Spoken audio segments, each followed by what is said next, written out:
Chicken dum biryani. ಈ ಬಿರಿಯಾನಿನ ರೆಸ್ಟೋರೆಂಟ್ಗಿಂತ ತುಂಬಾ ಟೇಸ್ಟಿಯಾಗಿ, ಸಿಂಪಲ್ಲಾಗಿ, ಕ್ವಿಕ್ಕಾಗಿ ಮನೆಯಲ್ಲೇ ಹೇಗೆ ಮಾಡೋದು ಅಂತ ಇವತ್ತಿನ ವಿಡಿಯೋದಲ್ಲಿ ನೋಡೋಣ. ನಮಸ್ತೆ ವೀಕ್ಷಕರೇ, ಎಲ್ಲರಿಗೂ ಸವಿ ಕಿಚನ್ ಕನ್ನಡಗೆ ಸ್ವಾಗತ. ಸಬ್ಸ್ಕ್ರೈಬ್ ಆಗಿಲ್ಲ ಪ್ಲೀಸ್ ಈಗಲೇ ಹೋಗಿ ಸಬ್ಸ್ಕ್ರೈಬ್ ಮಾಡಿ. ಹಾಗೆ ವಿಡಿಯೋನ ಎಲ್ಲೂ ಸ್ಕಿಪ್ ಮಾಡದೆ ಕಂಪ್ಲೀಟ್ ವಿಡಿಯೋನ ನೋಡಿ. ಮೊದಲಿಗೆ ಈರುಳ್ಳಿನ ಫ್ರೈ ಮಾಡ್ಕೋಬೇಕಾಗುತ್ತೆ. ಇಲ್ಲಿ ಸ್ಟವ್ ಹಚ್ಚಿ ಒಂದು ಬಾಣಲೆಯಲ್ಲಿ ಎಣ್ಣೆ ಕಾಯಕ್ಕಿಟ್ಟಿದ್ದೆ. ಒಂದು ಸ್ವಲ್ಪ ಕಾದಿದೆ. ಅನಂತರ ಇಲ್ಲಿ 3 ಮೀಡಿಯಂ ಸೈಜ್ ಈರುಳ್ಳಿನ ಉದ್ದುದ ಕಟ್ ಮಾಡಿ ಸೇರಿಸ್ಕೊಂಡಿದ್ದೀನಿ. ನೋಡಿ, ಬಣ್ಣ ಚೇಂಜ್ ಆಗೋವರೆಗೂ ಈರುಳ್ಳಿನ ಫ್ರೈ ಮಾಡ್ಕೋಬೇಕು. ಕಂಪ್ಲೀಟ್ ಬಣ್ಣ ಚೇಂಜ್ ಆದ ನಂತರ ಈ ರೀತಿ ತೆಗೆದು ಎಲ್ಲವನ್ನು ಪಕ್ಕಕ್ಕೆ ಎತ್ತಿಟ್ಕೊಳ್ಳಿ. ಇಲ್ಲಿ ಅರ್ಧ kg ಚಿಕನ್ನ ತಗೊಂಡಿದ್ದೀನಿ. 1/4 ಸ್ಪೂನ್ ಆಗುವಷ್ಟು ಅರಿಶಿನ ಹಾಕಿದ್ದೀನಿ. 1 ಸ್ಪೂನು ಖಾರದ ಪುಡಿ, 1 ಸ್ಪೂನು ಧನಿಯಾ ಪುಡಿ, ಇಲ್ಲಿ 1 ಸ್ಪೂನು ಬಿರಿಯಾನಿ ಪೌಡರ್ನ ಹಾಕ್ಕೊಳ್ತಾ ಇದ್ದೀನಿ. ಬಿರಿಯಾನಿ ಪೌಡರ್ ಇಲ್ಲ ಅಂದರೆ ನೀವು ಗರಂ ಮಸಾಲ ಅಥವಾ ಚಿಕನ್ ಮಸಾಲ ಸಹ ಯೂಸ್ ಮಾಡ್ಕೋಬೋದು. ನಂತರ ಇಲ್ಲಿ ಫ್ರೈ ಮಾಡಿ ಇಟ್ಕೊಂಡಿದ್ವಲ್ಲ, ಅದರಲ್ಲಿ 1 ಹಿಡಿಯಾಗುವಷ್ಟು ಆನಿಯನ್ನು, 3 ಹಸಿ ಮೆಣಸಿನಕಾಯಿ, ಒಂದು ಸ್ವಲ್ಪ ಪುದೀನ, ಹಾಗೆ 1 ಸ್ಪೂನ್ ಆಗೋವಷ್ಟು ಕಸ್ತೂರಿ ಮೇಥಿನ ಹಾಕ್ಕೊಳ್ತಾ ಇದ್ದೀನಿ. ಇಲ್ಲಿ 1/4 ಲೀಟ್ರು ಮೊಸರು ಬೇಕಾಗುತ್ತೆ. ಮೊಸರನ್ನು ಸೇರಿಸ್ಕೊಂಡು ಹೀಗೆ ತಕ್ಕಷ್ಟು ಉಪ್ಪನ್ನು ಹಾಕೊಳ್ಳೋಣ. ಕೊನೆಯದಾಗಿ ಶುಂಠಿ ಬೆಳ್ಳುಳ್ಳಿ ಪೇಸ್ಟು 1 ಸ್ಪೂನ್ ಆಗುವಷ್ಟು ಹಾಕಿ ಚೆನ್ನಾಗಿ ಮಿಕ್ಸ್ ಮಾಡಿ 30 ನಿಮಿಷಗಳ ಕಾಲ ಮ್ಯಾರಿನೇಟ್ ಆಗೋದಕ್ಕೆ ಬಿಡಬೇಕು. ನಮಗೆ ಚಿಕನ್ ಎಲ್ಲ ಉಪ್ಪು ಖಾರ ಎಲ್ಲ ಹೊಂದ್ಕೋಬೇಕಲ್ಲ, ಅದಕ್ಕೋಸ್ಕರ.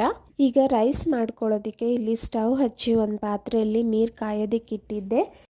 ಅರ್ಧ ಸ್ಪೂನು ಮೆಣಸು, 1 ಸ್ಟಾರ್ ಹೂ, ಒಂದು ಸ್ವಲ್ಪ ಪುದೀನ, 1 ಇಂಚು ಚಕ್ಕೆ, 1-2 ಏಲಕ್ಕಿ, 2 ಪಲಾವ್ ಎಲೆ, 4-5 ಲವಂಗ ಹಾಕ್ಕೊಂಡಿದ್ದೀನಿ. ಅನಂತರ 1 ಸ್ಪೂನ್ ಆಗುವಷ್ಟು ಎಣ್ಣೆ ಹಾಕ್ಕೊಳ್ತಾ ಇದ್ದೀನಿ. ಎಣ್ಣೆ ಹಾಕಿದ್ರೆ ನಮಗೆ ಅನ್ನ ಉದ್ರುದ್ರಾಗಿರುತ್ತೆ.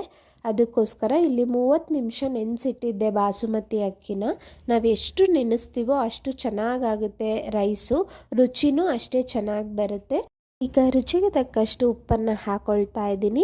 ಒಂದ್ಸಲ ಮಿಕ್ಸ್ ಮಾಡಿ. ಇದು ನಮಗೆ ಪೂರ್ತಿ ಬೇಯಬೇಕಾಗಿಲ್ಲ, ನಮಗೆ 70% ಅಷ್ಟು ಅನ್ನ ಆಗಿದ್ದರೆ ಸಾಕಾಗುತ್ತೆ. ಅನಂತರ ದಮ್ ಕಟ್ಟಬೇಕಲ್ಲ, ಅದಕ್ಕೋಸ್ಕರ ಇಲ್ಲಿ 10-12 ನಿಮಿಷ ಬಿಟ್ಟಿದೆ.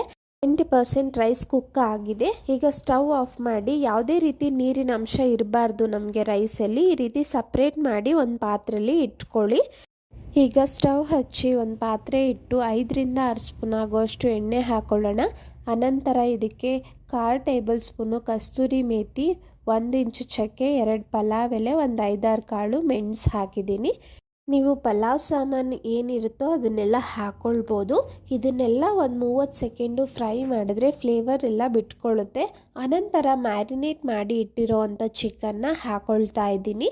ಒಂದು ಸ್ವಲ್ಪ ನೀರನ್ನ ಸೇರಿಸೋಣ, ಚಿಕನ್ ಎಲ್ಲ ಬೇಯಬೇಕು ಅಲ್ವಾ, ಅದಕ್ಕೋಸ್ಕರ. ಇಲ್ಲಿ 8-10 ನಿಮಿಷಗಳ ಕಾಲ ಈ ರೀತಿ ಫ್ರೈ ಮಾಡ್ಕೋಬೇಕು. ನಮಗೆ ಹಸಿ ಸ್ಮೆಲ್ಲೆಲ್ಲ ಹೋಗಿ ಮಸಾಲೆದು ಒಂದೊಳ್ಳೆ ಪರಿಮಳ ಬರುತ್ತೆ. ಹಾಗೆ ಅಷ್ಟರಲ್ಲಿ ಚಿಕನ್ನು ಸಹ ಚೆನ್ನಾಗಿ ಬೆಂದಿರುತ್ತೆ. ದಮ್ ಕಟ್ಟೋಕ್ಕಿಂತ ಮುಂಚೆನೇ ಚಿಕನ್ನ ಪರ್ಫೆಕ್ಟಾಗಿ ಬೇಯಿಸ್ಕೊಂಡಿರಬೇಕು. ಒಂದು ಸಲ ಉಪ್ಪು ಖಾರ ಚೆಕ್ ಮಾಡಿ ಪರ್ಫೆಕ್ಟಾಗಿದೆಯಾ ಅಂತ. ಉಪ್ಪೇನಾದರೂ ಕಮ್ಮಿ ಅನಿಸಿದ್ರೆ ನೀವು ಈ ಟೈಮಲ್ಲಿ ಹಾಕ್ಕೊಳ್ಬೋದು. ಖಾರನೂ ಅಷ್ಟೇ, ಖಾರದ ಪುಡಿ ಒಂಚೂರು ಸೇರಿಸ್ಕೋಬೋದು ಖಾರ ಕಮ್ಮಿ ಅನಿಸಿದ್ರೆ. ನೋಡಿ, ಇಲ್ಲಿ ಅರ್ಧದಷ್ಟು ಚಿಕನ್ ಆಲ್ರೆಡಿ ಬೆಂದಿದೆ. ಇನ್ನೊಂದು 5 ನಿಮಿಷ ಮುಚ್ಚಿಟ್ಬಿಟ್ರೆ ನಿಮಗೆ ಚಿಕನ್ ಗ್ರೇವಿ ಪರ್ಫೆಕ್ಟಾಗಿ ರೆಡಿ ಇರುತ್ತೆ. ನಮಗೆ ನೀರಿನ ಅಂಶ ಎಲ್ಲ ಹೋಗಿ ಗಟ್ಟಿ ಗ್ರೇವಿ ಟೈಪ್ ಈ ರೀತಿ ಆಗಿರಬೇಕು. ನೀರಿದ್ದಾಗೆ ರೈಸ್ ಹಾಕಕ್ಕೆ ಹೋಗಬಾರ್ದು. ನಾನು ಕಂಪ್ಲೀಟಾಗಿ ಗ್ರೇವಿ ಗಟ್ಟಿ ಆದಮೇಲೆ ನಾನು ಬೇಯಿಸಿಟ್ಕೊಂಡಿರೋ ಅಂಥ ರೈಸ್ನ ಹಾಕ್ಕೊಳ್ತಾ ಇದ್ದೀನಿ. ಅನಂತರ ಒಂದು ಸ್ವಲ್ಪ ಮೇಲೆ ಪುದೀನ, ಫ್ರೈ ಮಾಡಿ ಇಟ್ಕೊಂಡಿರೋ ಅಂಥ ಆನಿಯನ್ನು, ಹಾಗೆ ಫುಡ್ ಕಲರ್ನ ನೀರಲ್ಲಿ ಬೆರೆಸಿ ಹಾಕ್ಕೊಂಡಿದ್ದೀನಿ.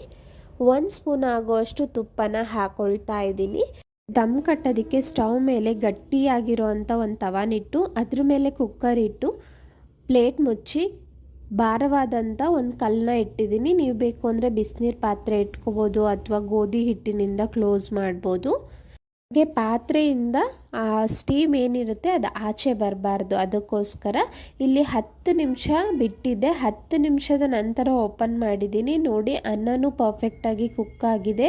ತುಂಬಾ ಚೆನ್ನಾಗಾಗಿತ್ತು. ಅನ್ನ ಉದ್ರುದ್ರಾಗಿ ಉದ್ದುದ್ದಕ್ಕೆ ಬಂದಿದೆ ನೋಡಿ. ದಮ್ ಕಟ್ಟಿದ ನಂತರ ನಾನು ಪ್ಲೇಟ್ಗೆ ಸರ್ವ್ ಮಾಡ್ತಾ ಇದ್ದೀನಿ. ಉಪ್ಪು ಖಾರ ಎಲ್ಲ ಪರ್ಫೆಕ್ಟಾಗಿತ್ತು. ಚಿಕನ್ನೂ ಜ್ಯೂಸಿಯಾಗಿ ಚೆನ್ನಾಗಿದೆ.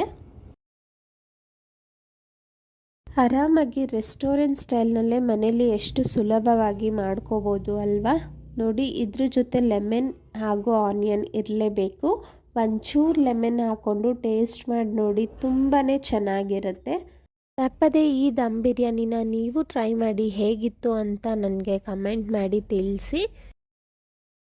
ನಮ್ಮ ಇವತ್ತಿನ ರೆಸಿಪಿ ನಿಮಗೆಲ್ಲ ಇಷ್ಟ ಆಗಿದೆ ಅಂದ್ಕೊಳ್ತೀನಿ. ಪ್ಲೀಸ್ ಲೈಕ್ ಮಾಡಿ, ಶೇರ್ ಮಾಡಿ. ಇನ್ನೂ ಯಾರೆಲ್ಲ ಸಬ್ಸ್ಕ್ರೈಬ್ ಆಗಿಲ್ಲ, ಸಬ್ಸ್ಕ್ರೈಬ್ ಆಗೋದನ್ನು ಮರಿಬೇಡಿ.